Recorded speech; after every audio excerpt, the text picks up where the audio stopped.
Let's continue with our lecture on mathematical methods. We have been looking at the residue theorem and its application.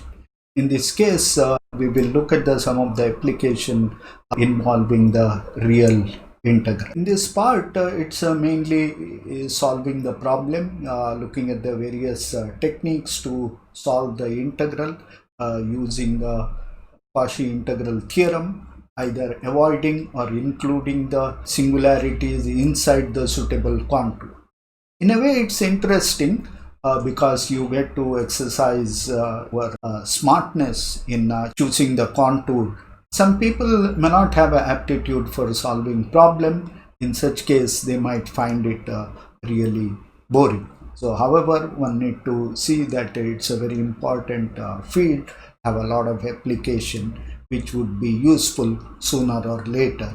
So I request all you to pay full attention to these techniques and practice as much as possible. In this case, our goal is to evaluate the integral from minus infinity to plus infinity f of x dx. We have seen the procedure in detail in the last lecture, but there was not enough time for example. Let's quickly go over the method. We are taking the integral from minus infinity to plus infinity f of x dx. F of x is a continuous function in the domain. So f of x can be written as a p of x by q of x, with q of x no zeros on the real line. Now first goal is to convert this into a complex integral, that is replace the real variable by a complex variable. So f of z is equal to pz by qz.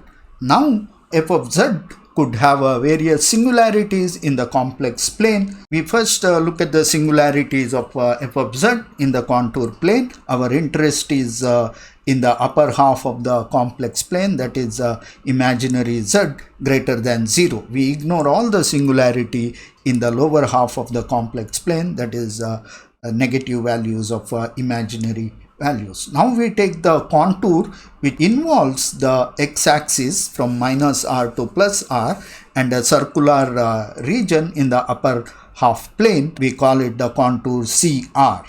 Now we take the limit r tending to infinity and then evaluate the integral.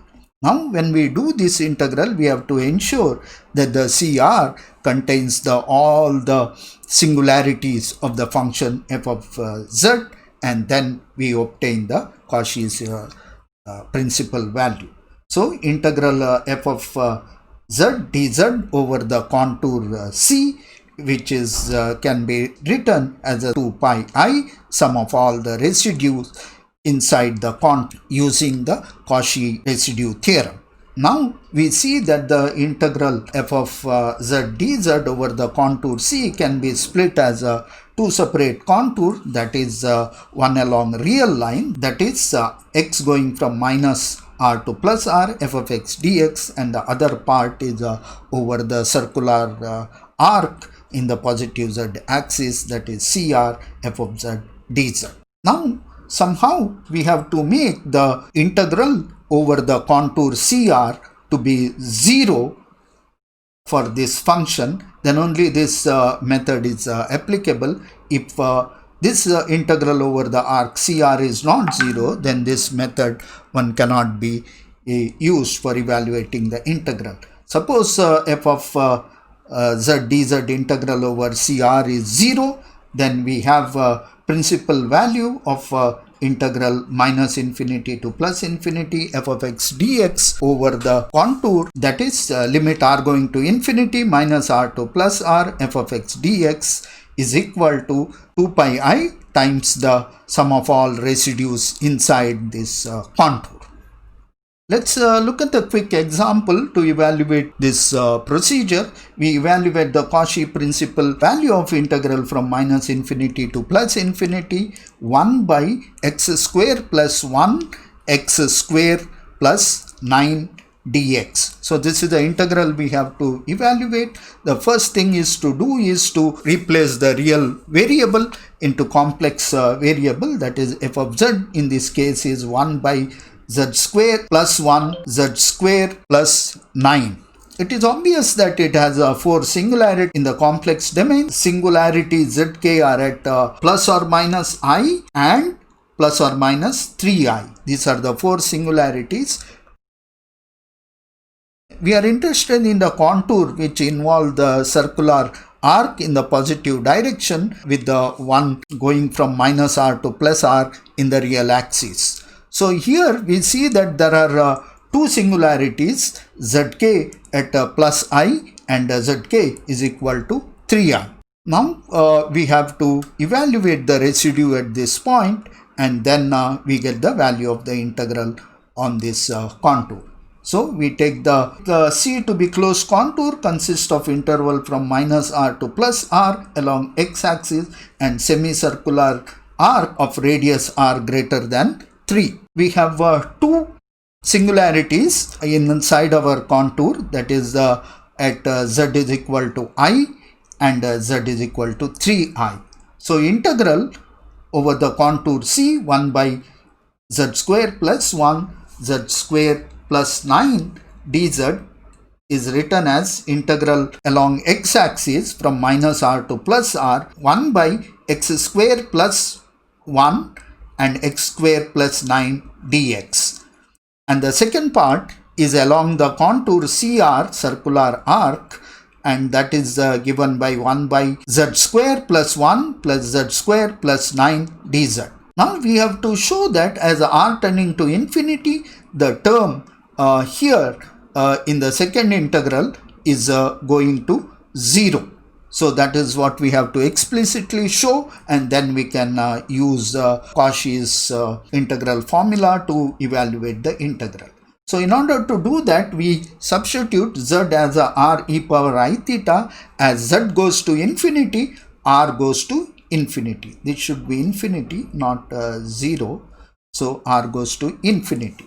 In order to simplify this further, as z goes to infinity, we assume that z square plus 1 goes as a z square. That is because when z is very large, 1 is we can completely ignore 1. Same way, we can also ignore 9. So we have as z goes to infinity, we have z square plus 9 as a z square.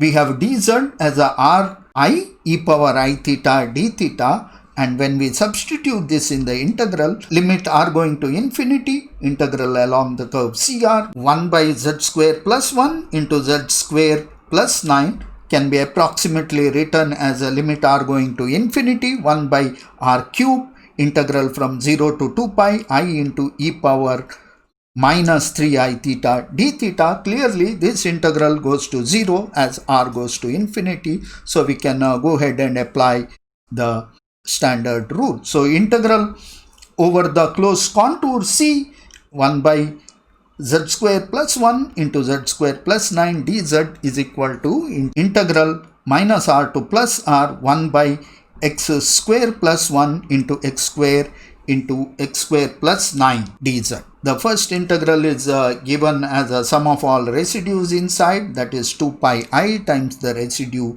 at I and the residue at 3i. So let's compute the residue at these points. It is a straightforward calculation. These are the simple poles at plus I and plus 3i. We substitute at z is equal to I. We get the residue to be 1 by 16i. So one has to be careful. There are a number of i's get multiplied. One has to keep track of them in order to get the proper sign. I square is minus 1. Now same way we can evaluate the residue at 3i. It's also again simple, and we obtain the result, that is minus 1 by 48i. Substituting this both, we obtain the value of integral from minus r to plus r. As r going to infinity, we get pi by 12, and then principal value of the integral minus infinity to plus infinity, 1 by x square plus 1 into x square plus 9 dx is pi by 12. This is how we use Cauchy residue theorem to evaluate the Cauchy's principal value of an integral along the real line. Next is to have an homework problem. Here you have to evaluate the Cauchy principal value of the integral from minus infinity to plus infinity 1 by x to the power 4 plus 1 dx. So the idea is very simple. You make it a contour integral and then find out the singularity on the upper half of the plane and then evaluate using the Cauchy integral formula. Let's continue with the next type of integral which we can easily handle using the Cauchy integral formula, that is integral of the form minus infinity to plus infinity f of x cos alpha x dx and integral minus infinity to plus infinity f of x sin alpha x dx. So this is mainly coming because of the relation between the trigonometric function sine and cos in terms of exponential function e power I alpha x. Look at the integral of the form minus infinity to plus infinity f of x e power I alpha x dx, which can be written as integral minus infinity to plus infinity f of x cos alpha x dx plus I into integral minus infinity to plus infinity f of x sin alpha x dx. Now when we evaluate this integral, if we take real part, then we get the first integral, and if we take imaginary part, then we get the second term. So if we evaluate this integral using our techniques, then we can obtain both these by taking the real or imaginary part of the results. So this is how we proceed. We write the integral of the form integral over the contour C f of z e power I alpha z dz, where alpha is coming from this or this, and then take the contouring consists of a straight line on y is equal to 0 from minus r to plus r and semicircular arc in the upper z plane such that all the singularities in the upper z plane is inside this circular arc. After evaluating the integral, we take the limit r going to infinity, then we obtain the necessary results. Here also we have the same type of problem. One of the term, that is the integral over the contour CR, has to go to 0, otherwise this method is not applicable. The contour integral over a closed contour C f of z e power alpha z dz can be written as a integral on the real line from minus r to plus r f of x e power I alpha x dx plus integral over a circular arc CR f of z e to the power I alpha z dz, and then we see that if this integral over the contour CR is 0, then we can use this method to evaluate the real integral. So that is the basic idea. Let's work it with the simple example. Let's evaluate the Cauchy principal value of the integral from 0 to infinity cos x divided by x square plus 9 dx. Now first thing to notice here is that this integral is not in the form which we want. We want the integral to be from minus infinity to plus infinity because we are evaluating the principal values of the integral. So we have to convert the limit from minus infinity to plus infinity. In this case it can be simply done because the function is an even function. In the case of even function, we know that it just simply half times the limit from minus infinity to plus infinity. That is integral from 0 to infinity cos x divided by x square plus 9 dx is equal to half integral from minus infinity to plus infinity cos x divided by x square plus 9 dx. Now, in the case of odd function, this may not be possible. One has to be a little careful in such case. Now, our complex integral is over the contour C 1 by z square plus 9 into e power I z dx. In this case, alpha is 1. We see that it is a cos x. So, we will have e power alpha as a e power I z dz, and the function has a simple pole at z is equal to plus or minus I. Now we have our integral over the closed contour 1 by z square plus 9 e power I z dz can be computed using the residue theorem for the contour x-axis from minus r to plus r, and the contour in the semicircular region is given by 2 pi times the sum of all residue inside our contour, that is residue at 3i. So again, this integral can be split in terms of two halves, one along the arc CR and another along the real axis from minus r to plus r. So somehow we have to show that the integral is 0 for the circular arc as r going to infinity. It is trivial, but if you are not sure, let's work it out in this case and then see what happens. We have to substitute z is equal to r e power I theta and take the limit r going to infinity. Dz in this case is r into I e power I theta d theta, and theta going from 0 to pi.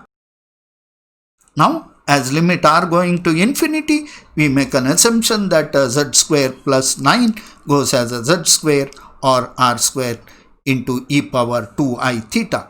Now, with this approximation, we see that the limit of the function along the contour CR goes to 0 as a limit r going to infinity. So we have finished this part. Rest we have to simply compute the residue at 3i. We compute the residue 3i and we get this value, and one more homework exercise is to check if it is correct. Homework problem. I have quickly calculated this and I am not sure whether it is fully correct.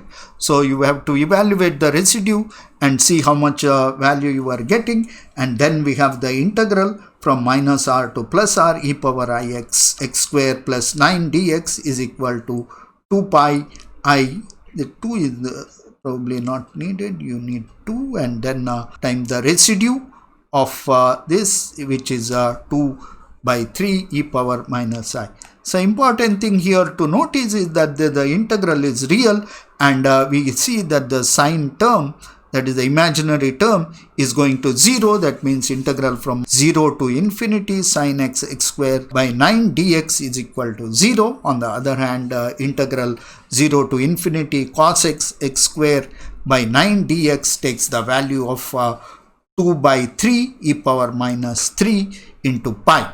So you check this whether this result is correct, and by doing this problem again as a homework. So this is how we evaluate the more complicated integral without consulting the table of integrals. This is the simplest way of evaluating the integral using the Cauchy integral formula, and this can be done quickly as well as elegantly.